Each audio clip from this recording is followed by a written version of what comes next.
নির্বাচন বানচালের ষড়যন্ত্র করছে রাজশাহীর জনসভায় তারেক রহমান। রাজার ছেলে রাজা হবে এটা মানুষ চায় না, নির্বাচনী জনসভায় জামায়াত আমির। শেরপুরে সংঘর্ষের ঘটনায় ঝিনাইগাতীর ইউএনও ও ওসিকে প্রত্যাহার, জামায়াত বিএনপি পাল্টাপাল্টি দোষারোপ। রোহিঙ্গা প্রত্যাবাসনে জাতিসংঘকে সক্রিয় হওয়ার আহ্বান প্রধান উপদেষ্টা। এবং চানখারপুলে 6 জনকে হত্যা মামলায় 5 আসামির মৃত্যুদণ্ড চেয়ে আবেদন।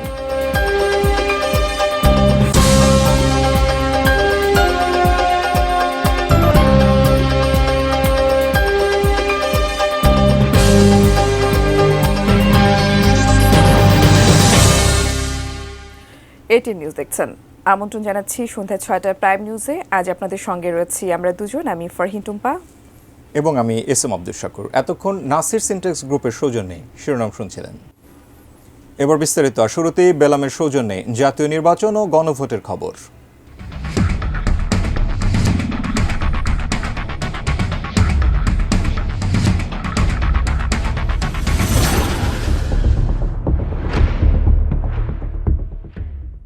পদ্মা নদীর ওপর উজানে ভারতের নির্মিত ফারাক্কা ব্যারাজের বিপরীতে পদ্মা ব্যারাজ নির্মাণ এবং বরেন্দ্র প্রকল্প চালুর প্রতিশ্রুতি দিয়েছেন বিএনপির চেয়ারম্যান তারেক রহমান। সরকার গঠন করতে পারলে কৃষকদের সুদসহ 10,000 টাকা পর্যন্ত কৃষি ঋণ মওকুফ করার ঘোষণা দেন তিনি। শিবলুর রহমানের তোলা ছবিতে রাজশাহী থেকে আরও জানাচ্ছেন আমিনুল ইসলাম। দীর্ঘ 22 বছর পর রাজশাহীতে তারেক রহমানের জনসভা, ফলে বিএনপির নেতাকর্মীদের মধ্যে ছিল বাড়তি উচ্ছ্বাস। বৃহস্পতিবার দুপুরে ঐতিহাসিক মাদ্রাসা মাঠে আয়োজিত সমাবেশে তারেক রহমান বলেন, কৃষক বাঁচলে দেশ বাঁচবে। রাজশাহী সহ উত্তরাঞ্চলের কৃষিভিত্তিক শিল্প স্থাপনে উদ্যোক্তাদের বিশেষ সহায়তার প্রতিশ্রুতি দিয়ে এই অঞ্চলের উন্নয়ন ও কর্মসংস্থান নিয়ে বিএনপির পরিকল্পনা তুলে ধরেন তিনি। কিভাবে আমকে সংরক্ষণ করা যায়, আরো বেশি কিছুদিন রাখা যায়, সেটা পরীক্ষা নিরীক্ষা করে আমরা আমের জন্য হিমাগার তৈরি করতে চাই এই এলাকায়। আগামী 12 তারিখে ধানের শীষ বিজয়ী হয়ে সরকার গঠন করলে আমরা 10,000 টাকা পর্যন্ত কৃষি লোন সুদ সহ মওকুফ করব ইনশাআল্লাহ। কথা বলেন পদ্মা ব্যারেজ ও বরেন্দ্র প্রকল্প নিয়েও। সবচেয়ে বড় প্রকল্প ছিল, যাদের নিজস্ব বাজেট ছিল প্রায় 1,000 কোটি টাকা, কিন্তু সেই বরেন্দ্র প্রকল্পকে ধামাচাপা রেখে দেওয়া হয়েছে। প্রিয় ভাই বোনেরা, আমরা এই বরেন্দ্র প্রকল্পকে চালু করতে চাই সঠিকভাবে। আবার এই এলাকার খালগুলোকে আমরা খনন করতে চাই, পদ্মা নদীকে আমরা খনন করতে চাই। আরেকটি কাজ করতে চাই, যদি আপনাদের সমর্থন থাকে, আমরা পদ্মা ব্যারেজ নির্মাণের কাজে হাত দিতে চাই। যে কোনো অনাকাঙ্ক্ষিত ঘটনা ঘটলে অন্তর্বর্তী সরকারকে সুষ্ঠু তদন্তের আহ্বান জানান তিনি। সঠিক সুষ্ঠু তদন্ত করুন, সেই তদন্তে যদি বিএনপির কোনো ভূমিকা থাকে সঠিক তদন্ত করার জন্য আমরা সহযোগিতা করব, সাহায্য করব, কিন্তু অবশ্যই ঘটনার সঠিক তদন্ত হতে হবে। সঠিক তদন্ত অনুযায়ী দেশের আইন অনুযায়ী বিচার হতে হবে, যদি কোথাও কোনো বিভেদ কোনো সমস্যা হয়ে থাকে।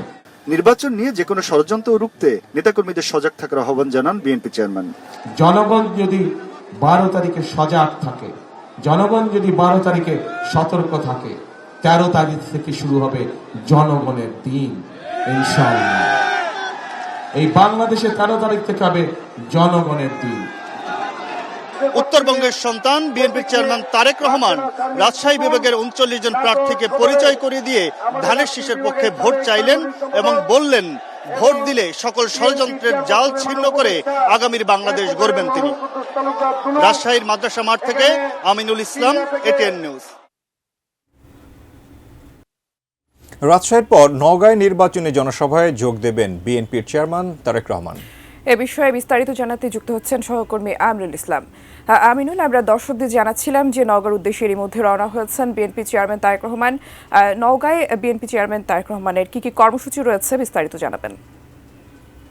রাজশাহী সহ উত্তরবঙ্গের 3 দিনের নির্বাচনী প্রচারে নেমেছেন বিএনপি চেয়ারম্যান তারেক রহমান। তিনি উত্তরবঙ্গের সন্তান হিসেবে তার যে নিজ এলাকা এবং আসন বগুড়া, সেখানেও তিনি আজকে একটি সমাবেশে যোগ দিবেন। তার আগে তিনি রাজশাহীতে আজকে সকাল 11:30টায় ঢাকা থেকে রওনা হয়ে বিমানযোগে 12:30টায় রাজশাহী আসেন এবং তারপর শাহ মখদুম রাদিয়াল্লাহু তাআলার মাজার জিয়ারত করেন এবং রাজশাহীর মাদ্রাসা মাঠে তিনি দুপুর 2টার পরে সেখানে বক্তব্য রাখেন।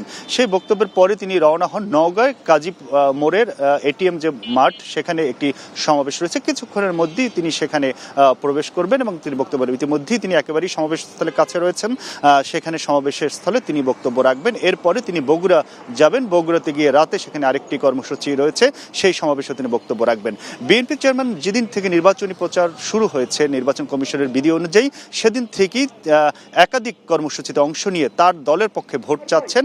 ধানের শীষ মার্কাকে জয়ী করলে তারা কি পরিকল্পনা নিয়েছেন সেগুলো ভোটারদের কাছে জানাচ্ছেন এবং ওই এলাকার প্রার্থীদেরকে তিনি ভোট দেওয়ার জন্য আহ্বান জানাচ্ছেন। তিনি আশা করছেন, রাজশাহীতে যেটি বলেছেন যে 12 তারিখে নির্বাচন বানচালের এখনো ষড়যন্ত্র চলছে, কিন্তু সেইটি দেশের জনগণ হতে দেবে না। 13 তারিখ থেকে জনগণের সরকার বাংলাদেশের দায়িত্ব নেবেন, সেই প্রত্যাশার কথা তিনি বলেছেন। সেরকম প্রত্যাশা করেই তিনি নওগাঁর উদ্দেশ্যে রওনা করেছিলেন। আমরা দেখেছি এরপরে নওগাঁ কর্মসূচি ছিল, কিন্তু পথে মান্ডাতে একটি জায়গায় সেখানে অনেক মানুষ জড়ো হয়ে তাকে তা বক্তব্য রাখার জন্য অনুরোধ করেন। তিনি সেখানে অল্প একটু কথা বলেন তাদের সামনে। তিনি বলেন যে একই কথা বারবারই বলছেন যে 12 তারিখে ধানের শীষের পক্ষে তিনি ভোট চেয়ে সারা বাংলাদেশি, বিশেষ করে বিভাগীয় শহরগুলোতে তিনি এই বড় সমাবেশ করছেন এবং এর চলতি পথে বিভিন্ন জায়গাতে তিনি পথসভা করছেন। এখন নওগাঁতে কিছুক্ষণ পরে তিনি বক্তব্য রাখবেন, তারপরে তিনি বগুড়ার উদ্দেশ্যে রওনা করবেন। তো এই ছিল আমার কাছে বিএনপি চেয়ারম্যান তারেক রহমান যে নির্বাচনী প্রচার নিয়ে সারা বাংলাদেশে তার ধানের শীষের পক্ষে ভোট চাচ্ছেন তার খবর। আমিনুল, আপনাকে ধন্যবাদ। দর্শক সহকর্মী আমিনুল ইসলাম যুক্ত হয়েছিলেন নওগাঁ থেকে, জানাচ্ছিলেন বিএনপি চেয়ারম্যান তারেক রহমানের নির্বাচনী সফর প্রসঙ্গে। রাজার ছেলে রাজা হবে, এটা মানুষ চায় না বলে মন্তব্য করেছেন জামায়াত ইসলামের আমির ডাক্তার শফিকুর রহমান। তিনি বলেছেন, বাংলাদেশ সকলের দ্বিধা বিভক্ত জাতি চান না তারা। বিকেলে রাজধানীর মিরপুরে ঢাকা 14 আসনের নির্বাচনী জনসভায় একথা বলেন তিনি। এই মারা ইজ্জতের সাথে বাঁচতে চায়, আগে আমার মায়ের ইজ্জতের কথা বলুন। রাখেন আপনার ফ্যামিলি কার্ড। আমার মায়ের ইজ্জতের বিনিময়ে কখনোই ফ্যামিলি কার্ড হতে পারে না। দুর্নীতি আমরা করি না, আমাদের সাথে এটা যায় না। দুর্নীতি কাউকে করতে দেব না। চাঁদা আমাদের লোকেরা নেয় না, চাঁদাকে ঘৃণা করে, চাঁদা হারাম। এ দেশ আমাদের হাতে আসলে কোন চাঁদাবাজের অস্তিত্ব থাকবে না, ইনশাআল্লাহ। ত্রয়োদশ জাতীয় সংসদ নির্বাচনের দিন যত ঘনিয়ে আসছে, কুমিল্লা জুড়ে রাজনৈতিক দল ও প্রার্থীদের ব্যস্ততা ততই বাড়ছে। নির্বাচনকে সামনে রেখে কুমিল্লার 11টি সংসদীয় আসনে 80 জন প্রার্থী প্রতিদ্বন্দ্বিতায় নেমেছেন। বিস্তারিত জানতে গোমতী নদীর পাড় থেকে যুক্ত হচ্ছেন কুমিল্লা প্রতিনিধি হুমায়ুন কবির। জীবন, আমরা এর আগের সংবাদ আপনার সঙ্গে যুক্ত হয়েছিলাম যে কুমিল্লাতে আমরা জানি যে বেশ কটি আসনেই বিভিন্ন প্রার্থীরা নির্বাচনী প্রচারণা চালাচ্ছেন। আপনার কাছে কি রয়েছে এই মুহূর্তে জানাবেন। জানাচ্ছি আপনাকে। এই মুহূর্তে যদি আমি বলি যে আসলে কুমিল্লার যে প্রচারণা কিন্তু আসলে অনেকটা বেড়ে গেছে। বিশেষ করে কুমিল্লার যে 11টি আসন রয়েছে সেখানে কিন্তু 80 জন প্রার্থী ইতিমধ্যে নির্বাচনের মাঠে কিন্তু প্রতিদ্বন্দ্বিতার লড়াই কিন্তু নেমেছে এবং যে কুমিল্লার যে নির্বাচনের আসনগুলো রয়েছে তার মধ্যে কিন্তু কয়েকটি আসন কিন্তু অনেক গুরুত্বপূর্ণ আসন রয়েছে। বিশেষ করে কুমিল্লার দেবিদ্বারা 4 আসনে কিন্তু হাসনাত আবদুল্লাহ কিন্তু নির্বাচনের মাঠে কিন্তু ভোটারদের ধারে ধারে যাচ্ছেন, ভোট চাচ্ছেন। অন্যদিকে কিন্তু আমরা দেখেছি যে 14 গ্রাম 11 আসনে যিনি জামাতের প্রার্থী ডাক্তার আবদুল্লাহ মোহাম্মদ তাহের, তিনিও কিন্তু দাঁড়িপাল্লা প্রতীক নিয়ে কিন্তু ভোটারদের কাছে যাচ্ছেন, বিভিন্ন রকমের উন্নয়নের প্রতিশ্রুতি দিচ্ছেন। এবং আমি এই মুহূর্তে যে জায়গাতে আছি সেটি কুমিল্লা সদর আসন 6, এখানে যে পাঁচছবি ইউনিয়ন, এখানে কিন্তু আমরা দেখেছি যে বিভিন্ন রাজনৈতিক দলের নেতৃবৃন্দরা কিন্তু এই গ্রামে কিন্তু এসে কিন্তু সাধারণ যারা মহিলা ভোটার, পুরুষ ভোটার তাদের কাছে কিন্তু এবং যারা তরুণ ভোটার তাদের কাছে কিন্তু ভোট চাচ্ছেন এবং নগরের বিভিন্ন উন্নয়নের বিষয়ে কিন্তু তারা কিন্তু আসলে সমাধান এবং প্রতিশ্রুতি দিয়ে বেড়াচ্ছেন। তো সব কিছু মিলে যদি বলি যে আসলে নির্বাচনের দিন যত ঘনিয়ে আসছে ততই কিন্তু নির্বাচনের মাঠের যে প্রার্থীদের ব্যস্ততা কিন্তু বেড়ে যাচ্ছে। বিশেষ করে আসলে কুমিল্লার যে 11টি আসন রয়েছে সেখানে আমরা দেখেছি যারা ইতিমধ্যে হেভিওয়েট প্রার্থী রয়েছেন তারা কিন্তু ভোর থেকে রাত পর্যন্ত কিন্তু বিভিন্ন কৌশলে ভোটারদের ধারে যাচ্ছেন এবং সেই সাথে আসলে বিভিন্ন রকমের কথাবার্তা, আলোচনা সব কিছু মিলে বলা যেতে পারে যে 12ই ফেব্রুয়ারি যে নির্বাচন হবে সেই নির্বাচনে যারা সাধারণ ভোটার তারা কিন্তু বলছেন তাদের যোগ্য প্রার্থীকে তারা ভোট দিবেন, সেই সাথে এলাকার সমস্যা সমাধানে যারা এগিয়ে আসবে সেরকম প্রার্থীকে তারা বিজয় করবেন। অন্যদিকে যদি বলি যে আসলে আইন শৃঙ্খলা পরিস্থিতিও কিন্তু ইতিমধ্যে কিন্তু বিভিন্ন রকমের সক্রিয় ভূমিকা দেখা যাচ্ছে, আমরা দেখেছি। এবং যারা নির্বাচন কর্মকর্তা রয়েছেন, যারা নির্বাচনের মাঠে থাকবেন, তারাও কিন্তু বিভিন্ন জায়গায় তাদেরকে ইতিমধ্যে দেখা যাচ্ছে। বিশেষ করে আসলে কোনো প্রার্থী নির্বাচনী আচরণবিধি লঙ্ঘন করছেন কিনা সেই বিষয়ে কিন্তু যারা নির্বাচনের দায়িত্ব কর্মকর্তারা আছেন তারাও কিন্তু সজাগ রয়েছেন। তো সব কিছু মিলে যদি বলি যে আসলে গুমতির পাড়ের শহরে কিন্তু নির্বাচনের প্রচারণা বেড়ে গেছে। এই ছিল কুমিল্লা থেকে আমার কাছ থেকে সর্বশেষ। ধন্যবাদ জীবন। পরবর্তী সংবাদের প্রয়োজন আবারও যুক্ত হব। সহকর্মী হুমায়ুন কবির জীবন কুমিল্লা থেকে কুমিল্লার সংসদীয় আসনগুলোর নির্বাচনী এই মুহূর্তে কার্যক্রম জানাচ্ছিলেন আমাদের সরাসরি। যাচ্ছি পরের খবরে। নির্বাচন নিয়ে এখনো শঙ্কা রয়েছে বলে মন্তব্য করেছেন জামায়াতের ইসলামের আমির ডাক্তার শফিকুর রহমান। বলেন, নির্বাচন নিয়ে জনগণের আস্থা দিতে না পারলে সেই ব্যর্থতার দায় নির্বাচন কমিশনারকে নিতে হবে। এদিকে সকালে জামায়াতে ইসলামীর আমির ডাক্তার শফিকুর রহমানের সঙ্গে সৌজন্য সাক্ষাৎ করেছেন যুক্তরাষ্ট্র ও ইউরোপীয় ইউনিয়নের রাষ্ট্রদূত। বিস্তারিত জানাচ্ছেন তৌফিক হাসান তুহাদ। বিরুদ্ধে জনতার বিজয় হয়েছে। নির্বাচনী প্রচারণার অষ্টম দিনে ঢাকা 12 আসনের রাজধানীর কারওয়ান বাজারে গণসংযোগ করেন জামায়াতে ইসলামীর আমির ডাক্তার শফিকুর রহমান।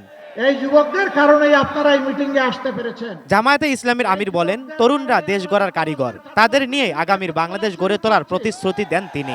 এই যুবকদের কারণেই আমরা একটা দুর্নীতিমুক্ত বাংলাদেশ গড়ার স্বপ্ন দেখছি। এই যুবকদের কারণেই সামাজিক ন্যায় বিচার প্রতিষ্ঠা করার আমরা অঙ্গীকার দিচ্ছি। অতএব যুবকরা, তোমাদেরকে স্যালিউট। ডাক্তার শফিকুর রহমান বলেন, চাঁদাবাজদের বিরুদ্ধে আইন শৃঙ্খলার পাশাপাশি নিজেরাও মাঠে থাকবেন। প্রিয় জনগণ, প্রিয় ব্যবসায়ী বন্ধুগণ, কথা দিচ্ছি, শুধু আইন শৃঙ্খলা বাহিনীর সদস্যদেরকে পাঠাবো না, এই চাঁদাবাজি বন্ধ করার জন্য আমরাও মাঠে নামবো ইনশাআল্লাহ। গণসংযোগে অন্যান্য নেতারাও বক্তব্য দেন। তাদের নেতাকর্মী ও সমর্থকদের হামলার সুষ্ঠু বিচারের দাবি জানান তারা। আমার ভাই ওসমান হাদিকে হত্যা করা হয়েছে, তখন তারা প্রতিবাদ করে নাই। এই বিএনপি দল ক্ষমতায় যাওয়ার আগেই নারী নির্যাতন শুরু করেছে। এদিকে সকালে মার্কিন রাষ্ট্রদূত ব্রেন্টি ক্রিস্টেনসেন এবং ইউরোপীয় ইউনিয়নের রাষ্ট্রদূত মাইকেল মিলার জামায়াত আমিরের সঙ্গে সাক্ষাৎ করেন। সাক্ষাতে দেশের রাজনৈতিক পরিস্থিতি ও আসন্ন জাতীয় সংসদ নির্বাচন নিয়ে মতবিনিময় হয়। বৈঠক শেষে সাংবাদিকদের সঙ্গে কথা বলেন দলটির সহকারী সেক্রেটারি জেনারেল এহসানুল মাহবুব জুবায়ের। নির্বাচনের এই পরিস্থিতি নিয়ে তারা যে উদ্বেগ উৎকণ্ঠার কথা তারা বলেছেন, আমরা বলেছি যে এই ব্যাপারে নির্বাচন কমিশন অন্তর্বর্তীকালীন সরকার তো তারা এই ব্যাপারে অবজার্ভ করছেন, তাদের পক্ষ থেকে অবজারভার তারা পাঠিয়েছেন। বৈঠক শেষে জামায়াতে ইসলামীর আমির মিরপুরে ডিজিটাল ক্যাম্পেইনের অংশ হিসাবে মাল্টিমিডিয়া বাসের উদ্বোধন করেন ডাক্তার শফিকুর রহমান। আমরা বেকার ভাতা দিব না, কাউকে বেকার বানাতে চাই না, আমরা বেকারত্বের অবসান ঘটাতে চাই। তৌফিক হাসান তুহাদ, এটিএন নিউজ, ঢাকা। শেরপুরে সংঘর্ষের ঘটনা নিয়ে স্থানীয় ইউএনও এবং ওসিকে প্রত্যাহারের সিদ্ধান্ত নেওয়া হয়েছে বলে জানিয়েছেন নির্বাচন কমিশন সচিব আক্তার আহমেদ। বিকেলে আগারগাঁও নির্বাচন ভবনে ব্রিফিংয়ে তিনি আরও জানান, যুক্তরাষ্ট্র থেকে সরকারিভাবে নয়, বেসরকারি পর্যায়ে পর্যবেক্ষক আসবে। কাল শেরপুরে একটা ঘটনা ঘটেছে।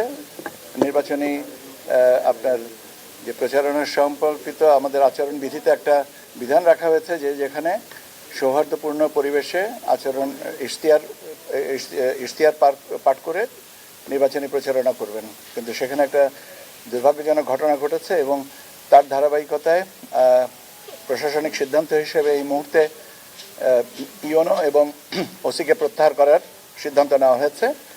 বাকি যে প্রসিডিউরাল অ্যাসপেক্টস সেগুলোরও নিশ্চিত করা হবে as soon as possible. শেরপুরে জামায়াত নেতা রেজাউল করিমকে হত্যার ঘটনা নির্বাচন বানচালের ষড়যন্ত্র হিসেবে দেখছেন দলটির সহকারী সেক্রেটারি জেনারেল এহসানুল হক জুবায়ের।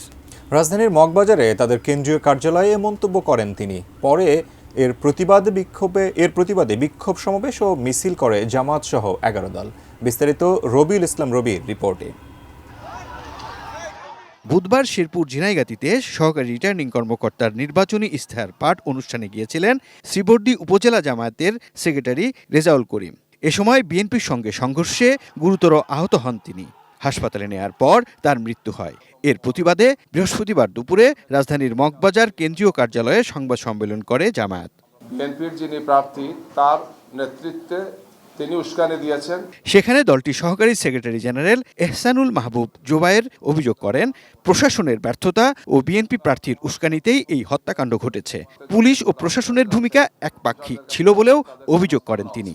গতকালকেও ঢাকা চাইরে আপনারা দেখেছেন একজন নারী কর্মীকে আহত করা হয়েছে।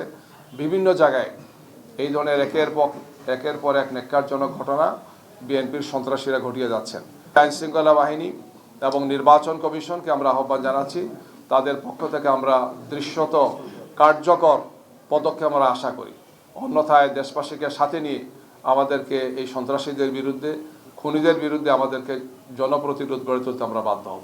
এরপর জোহরের নামাজের পর বাইতুল মোকাররমের উত্তর গেটে অপরাধীদের বিচারের দাবিতে বিক্ষোভ সমাবেশ করে জামায়াত সহ 11 দল। এ সময় বক্তারা বলেন, জামায়াত ও 11 দলের জনজোয়ার ঠেকাতে পরিকল্পিতভাবে এই হামলা চালানো হয়েছে।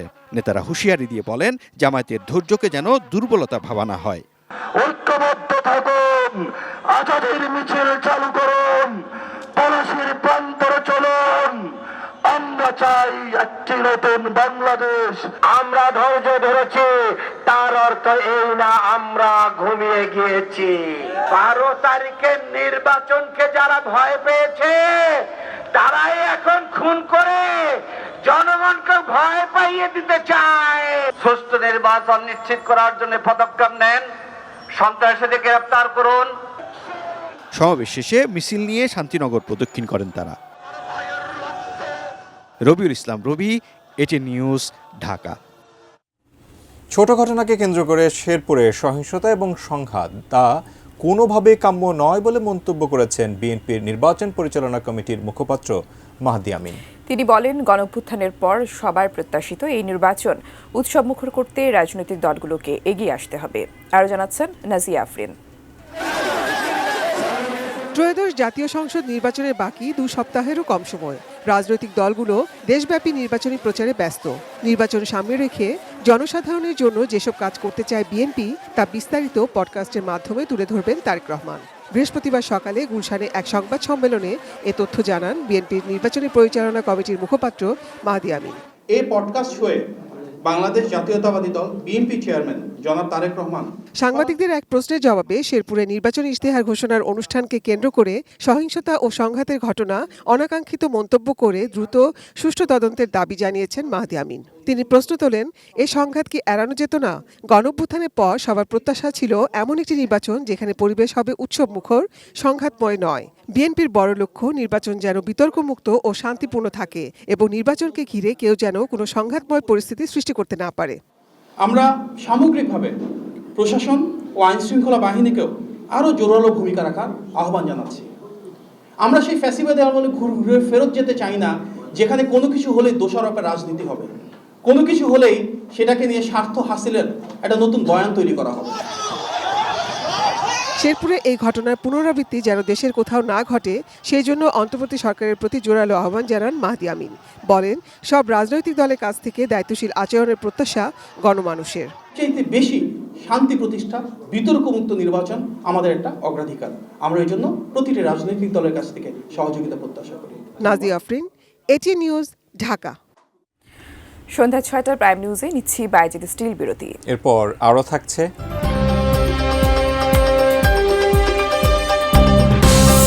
নরসিংদী জেলা হাসপাতালে দালাল চক্র, জিম্মি রোগীরা।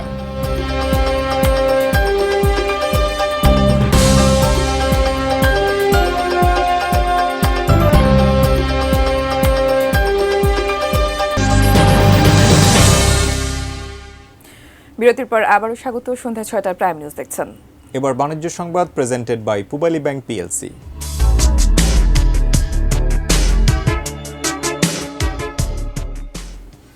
সম্মিলিত ইসলামী ব্যাংকের কার্যক্রম ঘোলাটে করার চেষ্টা করছে একটি মহল। এ বিষয়ে সবাইকে সজাগ থাকার আহ্বান জানালেন governor doctor Ahsan H Mansur. দুপুরে বাংলাদেশ ব্যাংক কার্যালয়ে সম্মিলিত ইসলামী ব্যাংক নিয়ে আকস্মিক ডাকা এক সংবাদ সম্মেলনে তিনি এসব কথা জানান। গভর্নর আরও বলেন, এই ব্যাংকগুলোতে আমানতকারীদের অর্থ ফেরত দেওয়া হচ্ছে পর্যায়ক্রমে। এখন এফডিআর, ডিপিএস সহ সব ধরনের হিসাবধারীরা টাকা তুলতে পারছেন ব্যাংক থেকে। আমানতের সুদ হার নিয়ে গভর্নর জানান, আগের আমানতের ওপর বাজার ভিত্তিক সুদ দেওয়া হচ্ছে।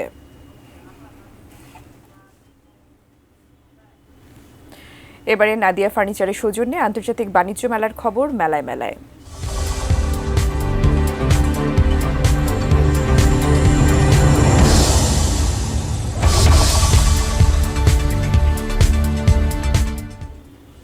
আর একদিন পর শনিবার ছুটির দিন শেষে পর্দা নামতে যাচ্ছে ঢাকা আন্তর্জাতিক বাণিজ্য মেলার 30তম আসরের।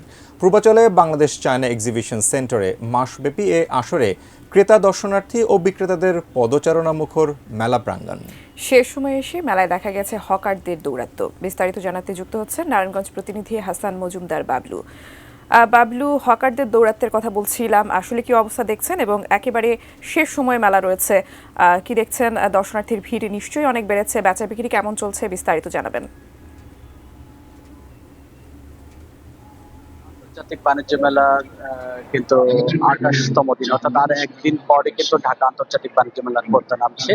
তো আমরা দেখেছি যে আজ কিন্তু সপ্তাহের শেষ কর্মদিবস। এই কর্মদিবস কিন্তু মেলা বাড়ার সাথে সাথেই অর্থাৎ সন্ধ্যার দিকটায় কিন্তু মেলা প্রাঙ্গণে প্রচুর ক্রেতা দর্শনার্থীদের আনাগোনা আমরা দেখছি এবং যে প্যাভিলিয়ন এবং স্টলগুলো রয়েছে সেই স্টলগুলোতে কিন্তু তাদেরও উপচে পড়া ভিড় আমরা দেখেছি। এছাড়াও যদি একটু বলি, আপনি যেমনটি বলছিলেন যে বাণিজ্য মেলায় এবারে যে বেশ কিছু অনিয়ম আমরা দেখেছি। বিশেষ করে আজ দেখেছি যে মেলা প্রাঙ্গণে প্রায় বিভিন্ন জায়গায় প্রায় 30টি জায়গায় হকাররা ছোট ছোট টুকরি নিয়ে বসেছে এবং বিক্রি করছে। আমরা দেখেছি বিভিন্ন ধরনের তৈজসপত্র, বিভিন্ন ধরনের পণ্যের পণ্য সাজিয়ে তারা বিক্রি করছে। আমরা এই বিষয়ে মেলা কর্তৃপক্ষের সাথে কথা বলতে চেয়েছিলাম, তারা আসলে আমাদের ডাকে তেমনটি সাড়া দেয়নি। তবে আমরা যে স্থানীয় যারা ক্রেতা দর্শনার্থী রয়েছে তারা আসলে বলছেন যে বাণিজ্য মেলা এই ধরনের যে হকারদের যে দৌরাত্ম্য, এটি আসলে তাদেরকে ভাবিয়ে তুলেছে এবং আন্তর্জাতিক বাণিজ্য মেলার আসলে মান নিয়েও কিন্তু অনেকে প্রশ্ন তুলেছেন আমাদের কাছে। এছাড়াও যদি আমি বলি যে পুরো এক মাস জুড়ে আন্তর্জাতিক বাণিজ্য মেলা চলেছে, সেই দিকে শুরুর দিকে বিক্রেতারা যে বিষয়টি আমাদেরকে বারবারই অভিযোগ করেছিলেন যে আসলে বেচাকিনি তেমন হয়নি, তবে শেষ দিকে এসে কিন্তু বেচা বিক্রি হয়েছে। তারপরেও কিন্তু অনেক বিক্রেতারাই অভিযোগ করছেন যে মেলার সময় যদি আর একটু বাড়ানো যেত তাহলে হয়তো কিছুটা তাদের জন্য কিছুটা সহনীয় হতো বলে আমাদেরকে জানিয়েছেন। টুম্পা, আপনাকে ধন্যবাদ। দর্শক, ঢাকা আন্তর্জাতিক বাণিজ্য মেলার খবরাখবর জানাচ্ছিলেন নারায়ণগঞ্জ প্রতিনিধি হাসান মজুমদার বাবলু। এবার মেটাল প্রেজেন্টস কৃষি সংবাদ, সুজলা সুফলা।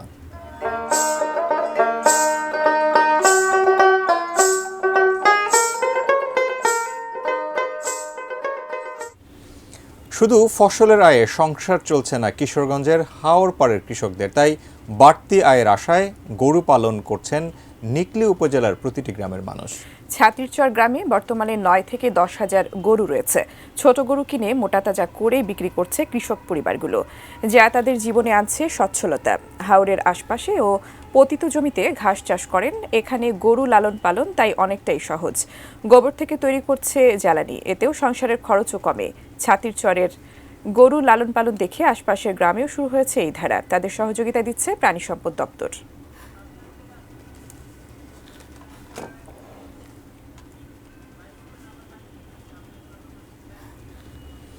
সন্ধ্যা 6টার প্রাইম নিউজে আবারও বাইজিদ স্টিল বিরতি নিচ্ছি, এরপর আরও যা থাকছে।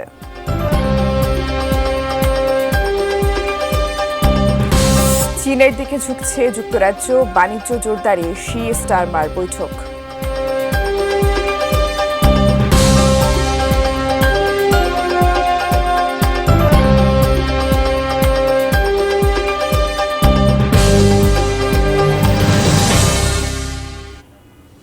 সন্ধ্যা 6টার প্রাইম নিউজে স্বাগত আরও একবার। এবারে সন্ধানী লাইফ ইন্স্যুরেন্স কোম্পানি লিমিটেডের সৌজন্যে দেশের বাইরের খবর।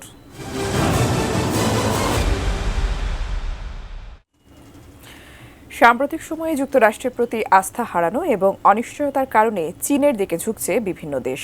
তার সবশেষ উদাহরণ ব্রিটিশ প্রধানমন্ত্রী কিয়ার স্টারমারের বেইজিং সফর। বৃহস্পতিবারের দ্বিপাক্ষিক বৈঠকে প্রবৃদ্ধি ও নিরাপত্তা জোরদারে চীনের সঙ্গে পরিশীলিত সম্পর্ক গড়ে তোলার প্রত্যাশার কথা শি জিনপিংকে জানান ব্রিটিশ প্রধানমন্ত্রী। আলোচনা ফলপ্রসূ হয়েছে জানিয়ে অতীতের তিক্ততা ভুলে দুদেশের সম্পর্ক নতুন মাত্রায় নেয়ার আগ্রহ প্রকাশ করেন স্টারমার। Ispahani sports news.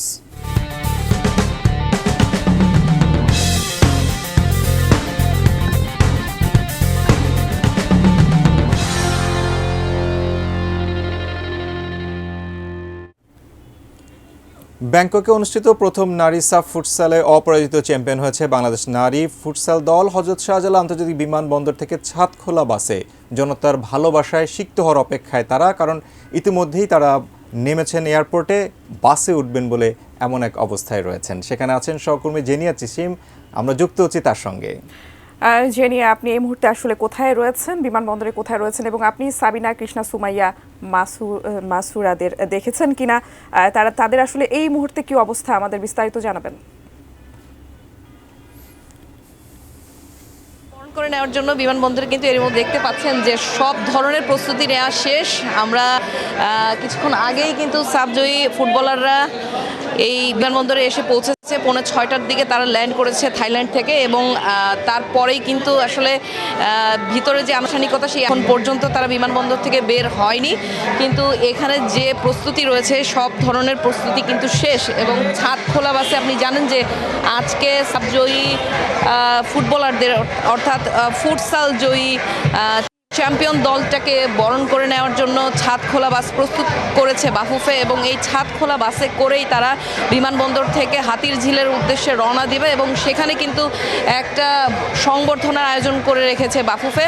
আপনি জানেন যে এই সাবিনার নেতৃত্বে কিন্তু সাফ নারী চ্যাম্পিয়নশিপ বাংলাদেশ 2বার জিতেছে, এবং এবার প্রথমবারের মতো সাফ ফুটসাল চ্যাম্পিয়নশিপ যেটা আয়োজন হয়েছে সেটাও কিন্তু সাবিনার নেতৃত্বেই বাংলাদেশ জিতেছে, এবং বাংলাদেশের জন্য সেটা অনেক গৌরবের একটা বিষয়। কারণ আপনি জানেন এইবারই প্রথম সাফ এই ফুটসালটা আয়োজন করছে, আর প্রথমবারের আসরেই প্রথম চ্যাম্পিয়ন হয়েছে বাংলাদেশ।